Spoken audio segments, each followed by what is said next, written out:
지금 저희는 5월 가정의 달, 저희는 공동체의 달로 받아들이면서 밖에 나와서 우린 장봉도에 나와서 예배를 드리고 있습니다. 네. 지금 비가 거세게 내리고 있잖아요. 여러분, 이 거센 비가 여러분에게 어떻게 느껴지세요? 우리가 찬양을 드리는데 텐트가 무너지는 소리가 들리고 사람들이 아우성치고 다시 그 텐트를 다시 세우기 위해서 망치질하는 소리도 들렸어요. 맞아요. 맞아요. 지금 우리에게 이 거센 비는 굉장히 방해물 같고 거추장스럽긴 하지만 이 비가 그치고 나면 나무들은 더 자라게 되고 한층 더 성장한 모습으로 자연은 더 우거지게 되어 있잖아요. 그런 생각이 들었어요. 우리를 위해서 비가 그치면 좋겠지만 또 다른 이에게 이 비는 너무나 필요한 시간이고, 또한 이 비를 통해서 우리가 지금 머물고 있는 텐트를 보수하잖아요. 우리 인생에 찾아온 이 거센 폭풍우가 우리의 삶을 재정비하게 하고 무너졌던 삶의 영역을 다시 세울 수 있겠다, 이런 생각이 찬양하는데 찰나 같은 순간에 스쳐 지나가더라고요. 여러분, 우리가 낯선 것을 도전할 때 두렵죠. 굉장히 극단적인 두려움이 찾아와요. 실패할 것 같거든요. 한 번도 경험하지 못한 것에 대한 그 걱정과 두려움이 내 마음을 애워싸죠. 그런데 재밌는 건 뭐냐면, 우리가 처음 도전할 때 한번 생각해 보세요. 무엇이든지 그때는 긴장감을 가지고 세심하게 준비하고 고군분투하고 기도하면서 도전하기 시작합니다. 그리고 시간이 흘러서 되돌아보면 막상 처음이었지만 굉장히 의미 있었던 기억으로 여러분들에게 남았을 가능성이 커요. 처음 전도사로 사역했을 때가 그랬던 것 같아요. 제가 뭘 알고 사역을 했겠어요. 하지만 잘 모르기 때문에, 아직 어리기 때문에 더 기도했었고 더 준비했었고 변수에 대한 대비를 했던 것 같아요. 그 당시를 기억하면 굉장히 심적인 압박감이 있었고 결과에 대한 부담감도 있었던 것 같은데요. 근데 지금 돌아보면 결코 실패는 아니었어요. 실패에 대한 두려움이 제일 컸지만 지금 돌아보면 실패에 대한 두려움이 컸을 뿐이지 결코 실패는 아니었어요. 오히려 처음 치고는 굉장히 성공적이었던 경험이 처음 사역했을 때의 경험이었거든요. 근데 막상 우리가 실패하는 때가 언젠지 제가 살펴보니까요, 그것은 처음 할 때가 아니라 굉장히 익숙해지면 실패할 확률이 높아지는 것 같다 생각을 했어요. 이유가 뭐냐면, 우리가 익숙한 것을 대할 때 갖는 태도 때문이에요. 익숙하기 때문에 준비하지 않고, 익숙하기 때문에 내가 잘할 수 있다고 생각하면서 긴장감을 풀어버리죠. 마음을 놓아버리죠. 그때 우리는 예상치 못한 실패를 경험하게 되는 것 같아요. 그런 안일함이 우리의 삶 속에 비일비재하게 일어나지 않나, 이런 생각이 듭니다. 진짜 실패는 뭘까 생각을 해봤거든요. 실패는 잘못된 것을 알면서 그 길을 또다시 가는 게 실패다, 이런 생각이 들었어요. 우린 그래도 결과를 실패라고 여기기 쉽지만 사실 실패는 과정에 담겨 있구나. 결국 실패라는 것은 과정에 담겨 있는 거구나. 우리가 우리가 잘못된 걸 알면서 되풀이하고 다시 실패라는 그 함정에 빠져드는 것이, 그 과정에 빠져드는 것이 실패구나, 라는 생각을 하게 됐어요. 오늘은요, 반복된 실패를 겪고 있는 이들에게 주시는 하나님의 말씀입니다. 여러분, 사무엘상 3장 기억하시죠? 지난주 말씀. 엘리 가문의 멸망에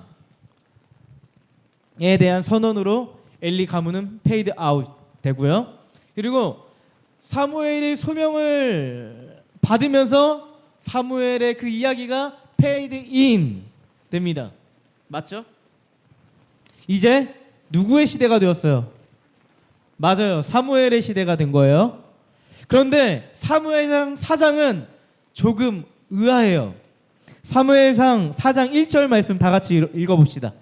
사무엘상 4장 1절 말씀 읽어보겠습니다. 시작. 사무엘이 말을 하면 온 이스라엘이 귀를 기울여 들었다. 그 무렵에 블레셋 사람이 이스라엘을 치려고 모여들었다. 이스라엘 사람은 블레셋 사람과 싸우려고 나가서 에베네셀의 진을 쳤고 블레셋 사람은 아벡의 진을 쳤다. 사무엘의 시대가 열렸고 이스라엘 백성은 선지자 사무엘의 이야기에 귀를 기울이기 시작했대요. 근데 갑자기 화제가 전환돼요.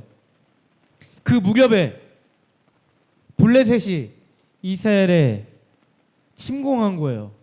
전쟁 이야기가 갑자기 나와요. 갑자기 닥친 블레셋과의 전쟁 이야기가 시작됩니다.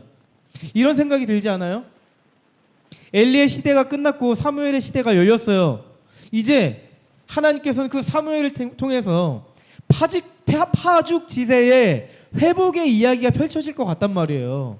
근데 갑자기 하나님께서는 페이드인 되었던 사무엘의 이야기를 감추시고 갑자기 블레셋과 이스라엘의 전쟁 이야기를 등장시킨다는 말이죠.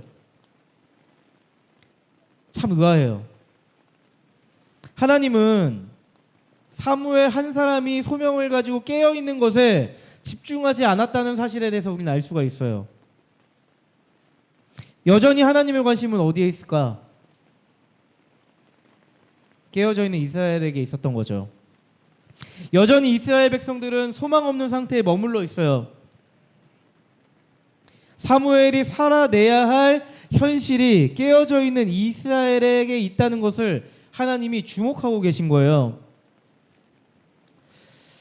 우리가 하나님의 그 소명을 가지고 나아갈 때 뛰는 가슴을 안고 달려나가는데요. 막상 하나님께서 우리에게 보여주시는 현실은 뭐예요? 여전히 변함없이 우리 주변을 서성이고 있고 놓여져 있는 깨어진 현실이죠. 나의 소명을 통해서 파죽지세의 회복 이야기가 시작될 것 같지가 않아요. 소명은 여전히 내 삶의 냉혹한 현실을 마주하게 합니다. 오히려 소명이라는 것은 이전에는 심각하게 여기지 않았던 내 삶의 영역을 직면하게 되고 거기서 어떠한 하나님의 회복의 이야기를 써갈 것인지에 대해서 깊이 묵상하게 되고 생각하게 해요. 성경에서 이 블레셋이라는 나라는요, 이스라엘과 아주 질긴 인연이 있는 나라예요. 사사시대부터 다윗의 시대까지 블레셋은요 번번이 이스라엘의 영토를 침범했어요. 얼마나 블레셋이 이스라엘을 괴롭혔는지 몰라요. 근데 성경은 이렇게 말합니다.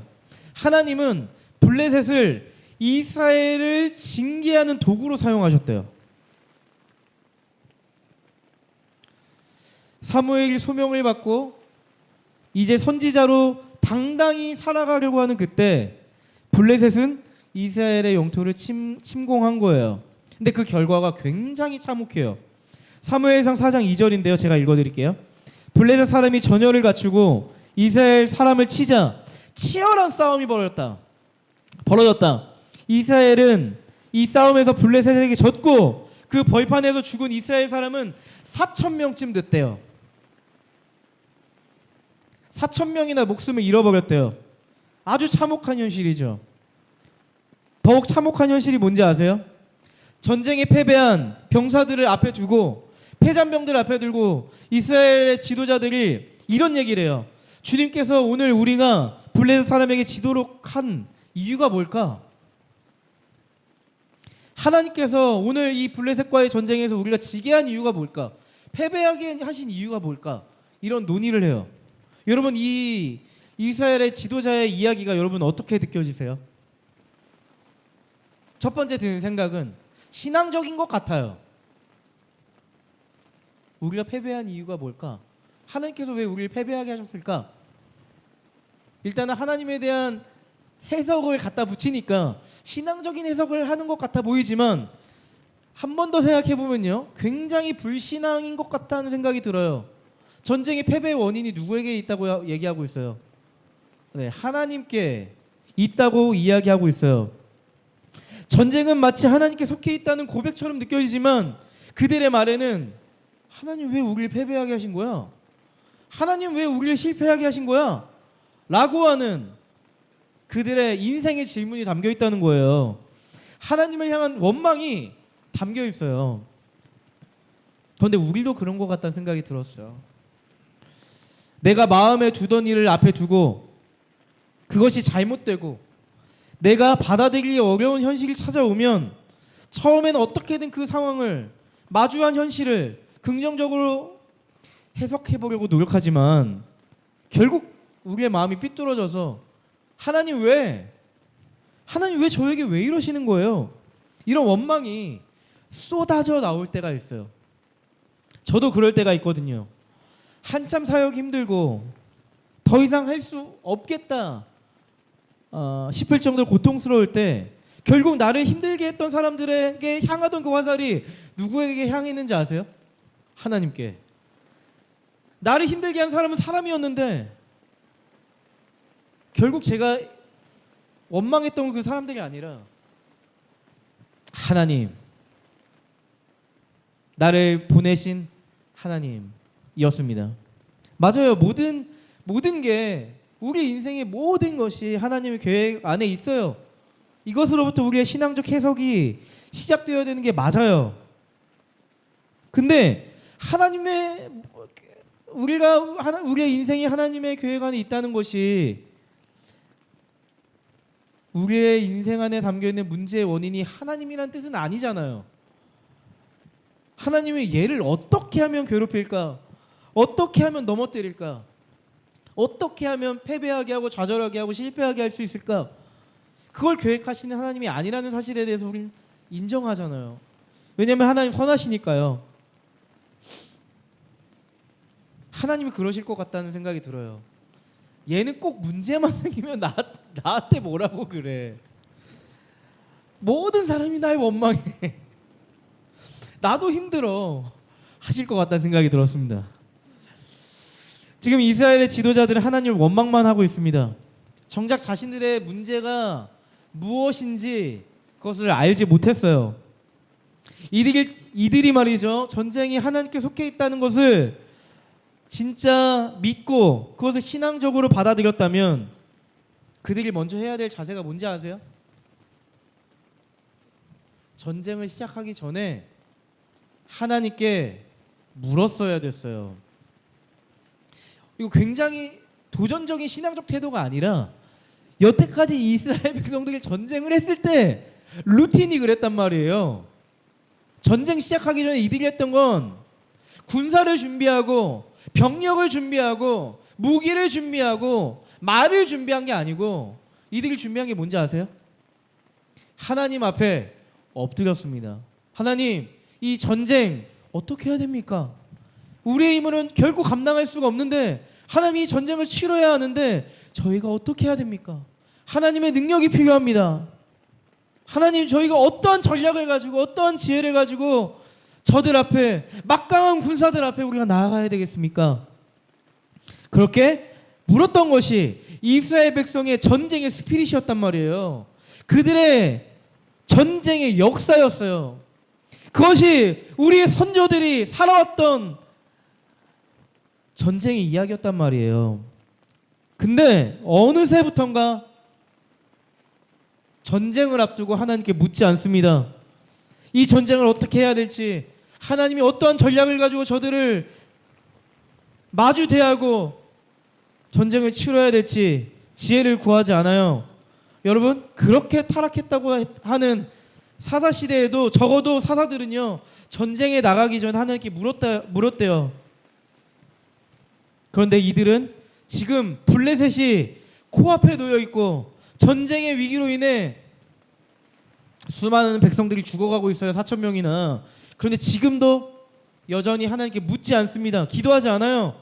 그냥 흘러가는 대로 상황에 맞춰서 살아가고 있습니다.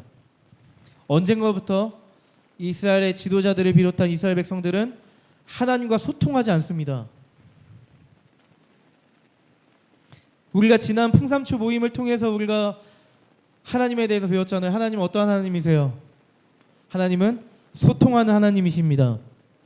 하나님이 이렇게 손을 내미시는 하나님이에요. 우리의 손을 잡아주시길 원한단 말이죠. 근데 하나님은 끊임없이 이스라엘 백성에게 손을 내미시는데 이스라엘 백성은 하나님의 손을 마주 잡을 생각이 없어요. 소통할 마음이 없어요. 이들이 전쟁에서 패배한 이유는 하나님께 있는 게 있지 않았습니다. 그들 스스로에게 있었어요. 하나님 앞에 엎드리지 않았고 묻지 않았고 하나님 앞에서 지혜를 구하지 않았던 그들의 모습이 그들 스스로가 그들의 삶을 실패하게 만든 거예요. 그저 자신의 스타일로 익숙한 선택과 결정으로 오늘도 우리에게 찾아온 블레셋과 싸우는 거예요. 그러니까 질 수밖에 없는 거죠. 저는 이 이야기가 굉장히 저에게 뜨끔하게 느껴졌습니다. 서두에도 말했지만은 굉장히 어렵고 낯선 인생의 문제를 앞두고서는 우리는 엎드려요. 기도합니다. 지혜를 구합니다. 하나님의 평강을 구합니다. 마음을 기울이며 하나님의 일들을 기대하며 마주 대합니다. 그런데 막상 나에게 익숙하고 매일 맞닿는 인생에 대해서는 우리도 하나님과 소통하지 않는 그런 오류를 범할 수 있구나. 우리는 어쩌면 그래 왔구나 하는 생각이 들었어요. 위기의 순간에도 하나님과 소통하지 않는다면 우리는 답이 나오지 않는 막막한 현실을 마주 대하고 말 겁니다. 하나님은 우리와 소통하길 원하세요. 하나님과 소통하지 않는 우리의 삶은 반복된 실패를 겪게 합니다. 하지만 하나님과 소통을 시작하고 우리 안에 하나님을 향한 깊이 있는 만남의 기도, 형식적인 기도를 말하는 게 아니고요. 인격이신 하나님과 우리의 인격이 만나 누군가와 친밀하게 대화하듯 하나님과 소통하는 시간을 가질 때 여러분 한번 상상해 보세요. 우리의 인생에 어떠한 일이 일어날까? 하나님과 진실한 소통, 진실한 관계가 내 안에 일어난다면, 그것이 회복된다면 내 삶에 어떠한 일이 일어날까 상상해 보세요. 우리의 삶에 답을 찾게 될 겁니다. 이스라엘의 지도자들은 하나님께 엎드리지 않습니다. 근데 그들이 꾀를 내요. 묘안을 내요. 그게 뭐냐면요, 사무엘상 4장 3절에 있는데요, 다 같이 읽어봅시다. 4장 3절 읽어보겠습니다. 시작.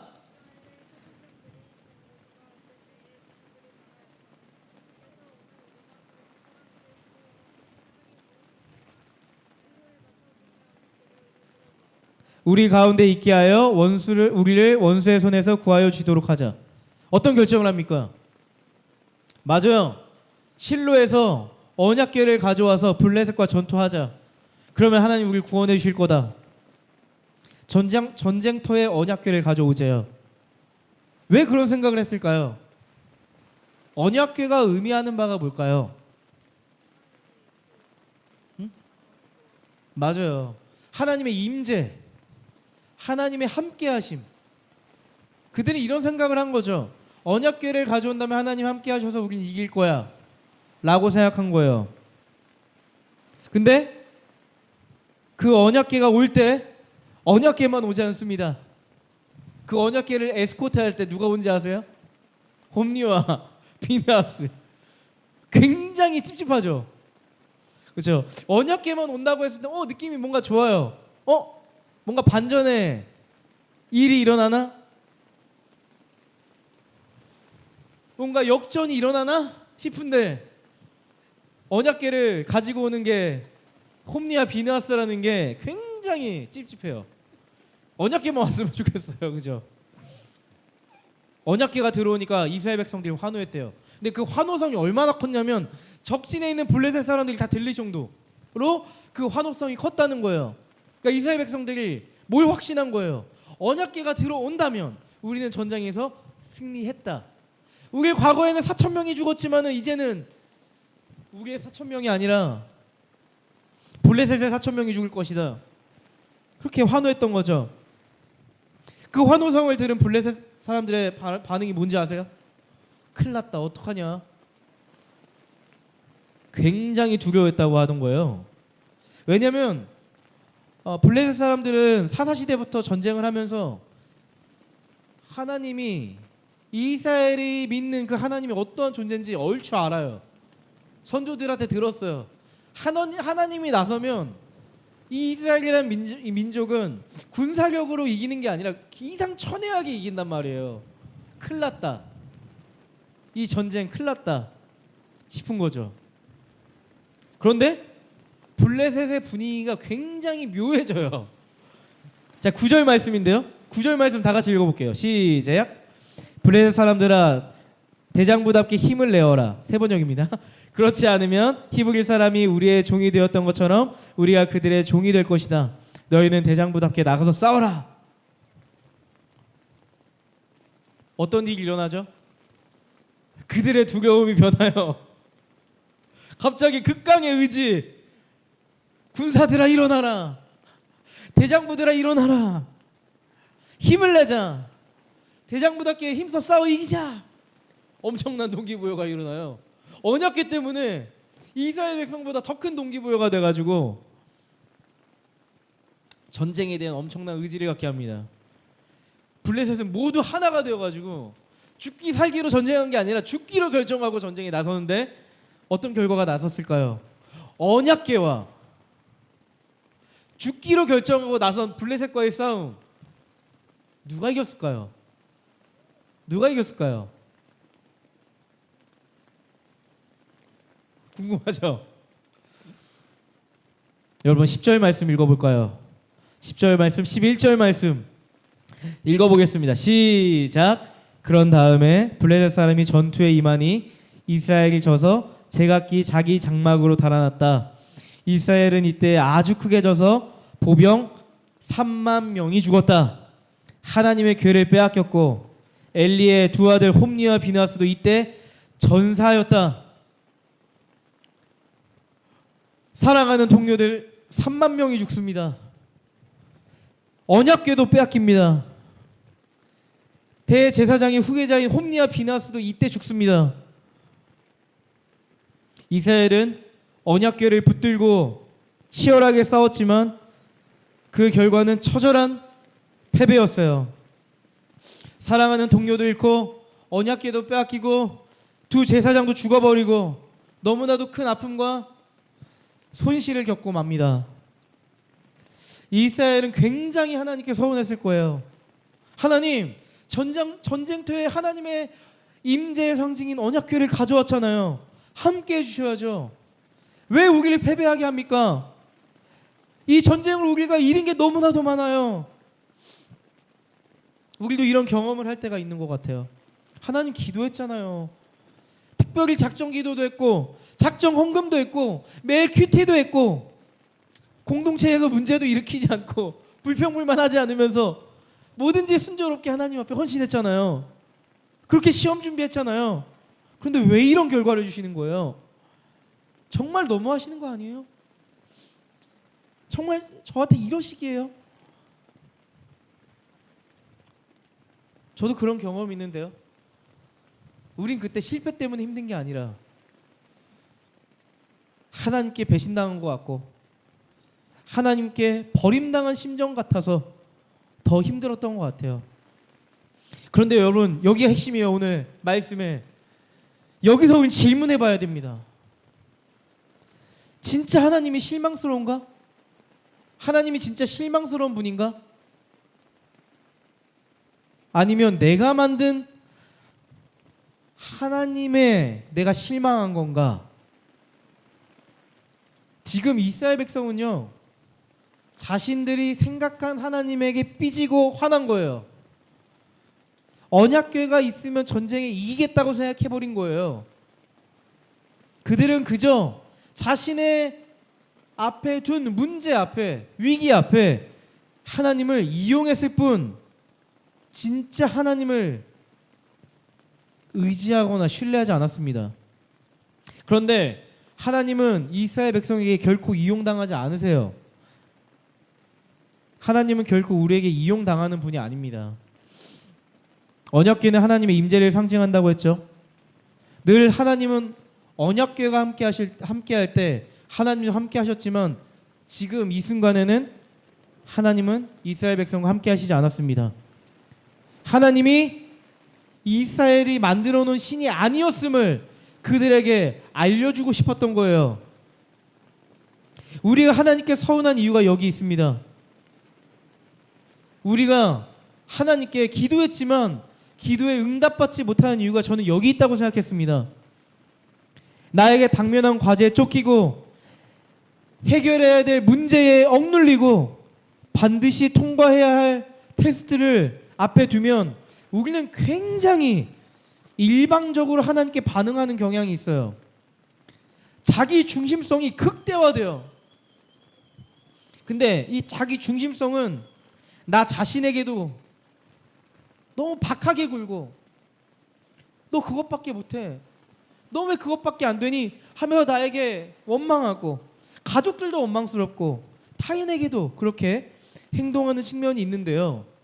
신앙을 가진 우리는 하나님께도 일방적으로 행동해버리고 통보해버리고 결정하는 경향이 있죠.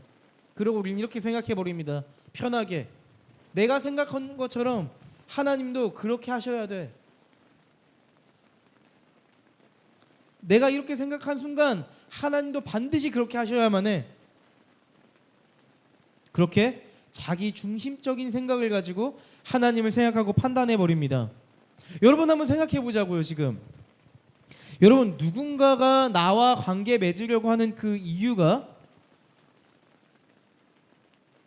누군가 나와 관계를 맺으려고 하는데 그 사람과 관계를 맺을 때마다 나는 그 사람 앞에서 나답지 못해야 돼요.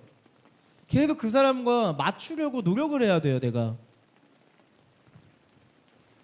내가 그 사람 앞에 서면 과도하게 맞춰야 되고, 또 그 사람은 그런 나를 이용하고 나를 통해서 뭔가 이익을 얻으려고 한다고 느껴진다면 여러분 그런 관계 맺고 싶나요? 그 관계 오래가기 어려울 거예요. 지속하기 어려울 거예요. 맞아요. 근데 하나님의 관계도 마찬가지예요. 우리가 반드시 기억해야 될 지점이 거기에 있어요. 사람은 이용당할 때 그 관계를 끊어낼 겁니다. 언젠간 멀리할 거예요. 근데 하나님은 사실 조금 달라요. 우리가 하나님을 이용할 때라도 하나님 그 관계를 끊진 않아요. 기다리세요. 근데 기다리시는데 스스로 그 관계가 잘못되었다는 것을 깨닫고 돌아오기를 원하세요. 근데 문제가 뭐냐면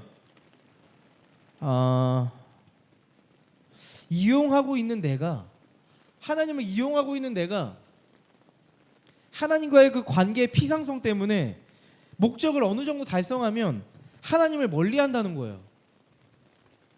아주 특이한 현상이죠. 이스라엘이 언약궤를 모시듯이 하나님을 이용하면서 내가 원하는 바를 이뤘다고 해봅시다. 그러고 나서 하나님과의 관계가 깊어지면 참 좋은데 우리는 나비처럼 헐헐 날아가 버려요. 저는 딱 그 일화가 맞다고 생각이 들어요. 고3 친구들, 신앙이 좋지 않던 친구들도 고3이 되면 굉장히 하나님을 의지하기 시작합니다. 엄마도 아빠도 그 아이도 하나님 나에게 원하시는 대학을 보내주신다면, 내가 원하는 대학에 보내주신다면 하나님 제가 열심히 하나님 믿어볼게요. 들어가기만 해주세요. 지혜를 주세요. 1시간 공부했는데 3시간 공부한 것 같은 효과를 주세요. 수능 당일 현장에 가서 평소보다 훨씬 좋은 실력으로 그걸 풀게 해주세요. 뭐 이렇게 기도하잖아요. 좋은 대학에 갔어요.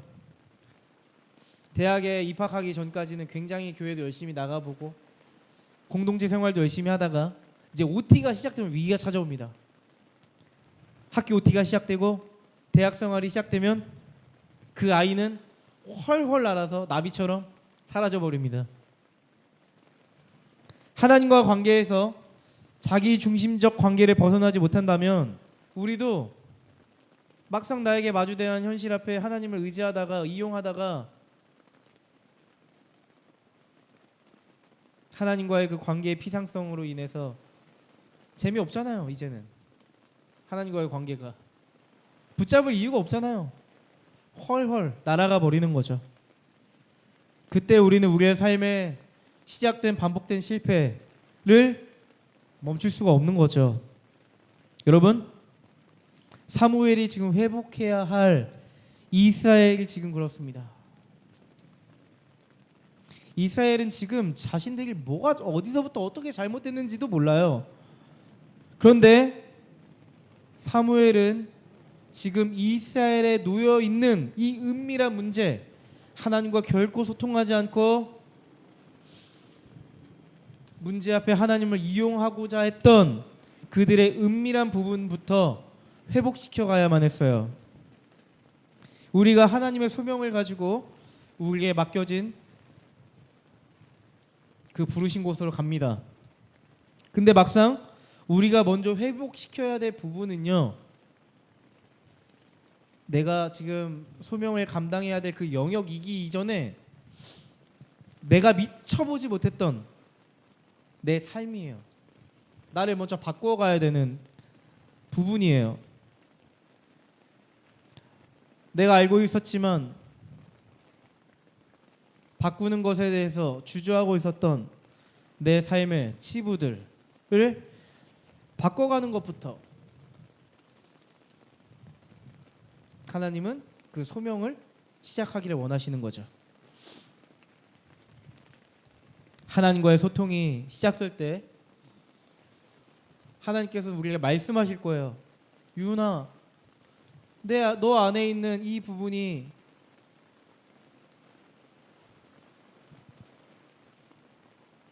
너가 나에게 오는 데 있어서 방해가 되는구나. 한번 바꿔보지 않을래?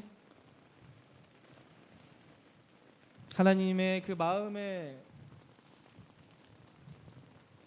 뜻이 내 삶에 놓여질 때 우리는 나를 바꾸고자 하는 열망이 생겨요. 하나님께서 주신 기도의 기쁨을 회복하고 기도하지 않으면 내가 하지 않겠다는 용단도 때로는 필요한 것 같아요. 더 이상 자기중심적인 관계로 하나님과 관계를 맺고 하나님을 판단하지 않고 하나님과 끊임없이 소통함으로 내 삶에 직면한 삶의 문제들을 도전해 보는 거예요. 이것이 반복된 실패의 절망을 끊어내고 하나님을 소망하는 이들이 살아내는 삶의 방식입니다. 여러분, 이사야 40장 31절에 이런 말씀이 있어요. 제가 마음을 담아서 읽어드릴게요.